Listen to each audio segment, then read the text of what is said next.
आहे, नृत्य निपुण आहे आणि पुराणाही मोहात पाडेल अशी काव्यप्रतिभा ही अशी असते ती वाचनामुळे समजते.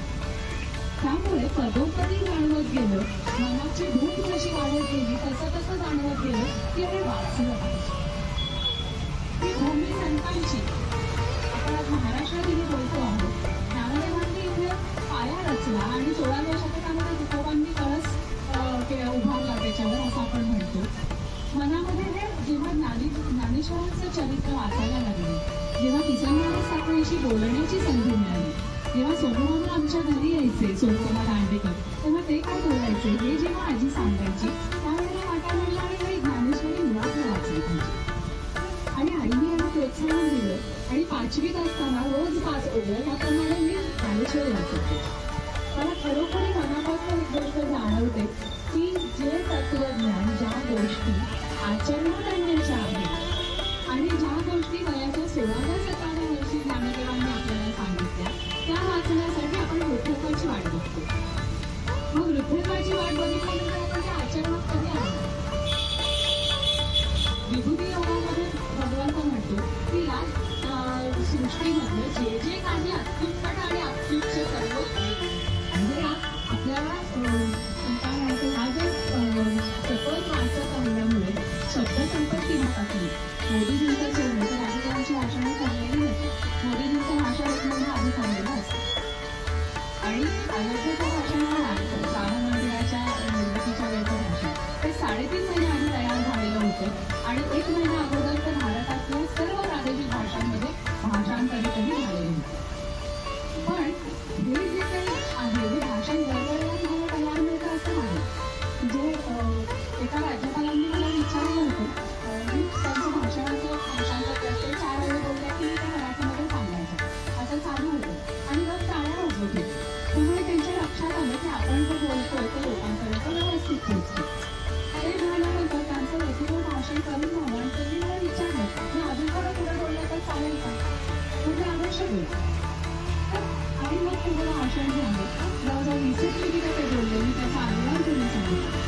या सगळ्या प्रक्रियेचा उपयोग काय होतो, हे जेव्हा स्पष्ट अगदी क्लासिक म्हणजे ऑफिशियल एखाद्या साधारची पण भाषेमध्ये मी काम केलं काही काळ, त्यावेळेला क्लासिक इंग्लिश काय असते त्याचा अनुभव घेतला.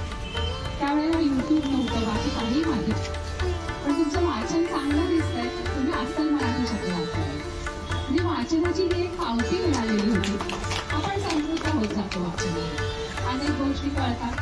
आजही बातम्या रोज मी करत असते आकाशवाणीमध्ये, त्यावेळेला समोर लाईव्ह कोणीतरी मंत्री किंवा मोदीजी बोलत असतात आणि ते भरभर इंग्लिशमधलं मराठीमध्ये करून तुम्हाला चटकन सादर करता येणं बातमीपत्रामध्ये हे दरवेळेला आव्हान असतं.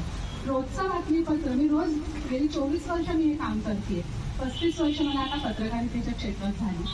मी प्रिंट, ऑडिओ, व्हिज्युअल आणि वेब या 4ही माध्यमांमध्ये अजूनही काम करते. या सगळ्यामध्ये सध्या मी आकाशवाणी आणि दूरदर्शनला काम करते.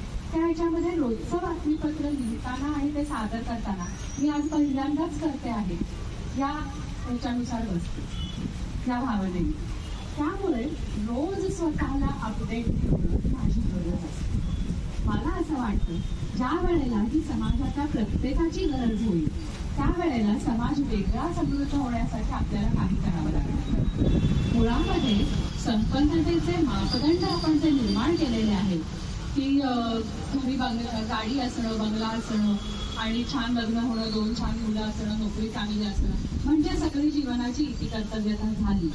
हे समृद्धीचे मापदंड ज्या वेळेला आता पंतप्रधानांचा नवा प्रकल्प सुरू झालाय, मी थोडीशी त्याच्यात जोडली गेलेली आहे, ज्ञान भारतम नावाचा प्रकल्प. हस्तलिखित ज्या ज्या याची उपलब्ध आहेत त्याच्यावरती काम करण्याचं आता हे होतं एक आव्हान आहे.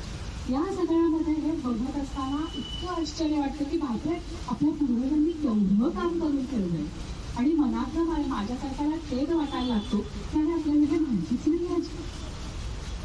म्हणजे आता तुम्ही बघत असाल, म्हणजे आता मी समाज माध्यमात सोडा बघणं असं सुद्धा म्हणणाऱ्याची मी बाई नाही. मी व्यवस्थित माध्यमांमध्ये काम करणारी बाई आहे. त्या माध्यमांचा आपल्या लाभासाठी कसा उपयोग करून घ्यायचा याची डोळसदृष्टी आपल्याला आली पाहिजे असं मी आवर्जून माझ्या ट्रेनिंग प्रोग्राम्समध्ये सुद्धा सांगते. याचं कारण असं की तुम्ही डोळसपणाने जर समाज माध्यम बघायला लागलात ना तर त्याचा प्रचंड फायदा होतो आपल्याला. म्हणजे सगळं ज्ञान म्हणजे मोबाईल म्हणजे काय झालं तर दुनिया मेरी मुठ्ठी में अशी परिस्थिती आहे. तुम्ही मेल पाठवू शकता, बघू शकता, जगभरात काय चाललंय याचे अपडेट्स तुम्हाला तिथे मिळू शकतात. यांच्यापेक्षा जास्ती काय पाहिजे आपल्याला. माहितीचा विस्फोट होण्यापर्यंतची स्थिती आल्यानंतर अजून काही पाहिजे आहे असं म्हणण्याची स्थिती नाही आली मला वाटतं. तुम्ही फेसबुक सारख्या गोष्टी जर बघायला लागलात बारकाईने, छोटी छोटी रील असतात, 30 सेकंद 45 सेकंद, पण प्राचीन भारतामध्ये काय होतं याची रील्स आता सातत्याने येताना दिसतात. ही अशी मालिका निर्माण होतात, चित्रपटही दर्जा नसतो फारसा. तर मग कसं काय असतं म्हणजे तुमच्यासारखे लोक काम करतात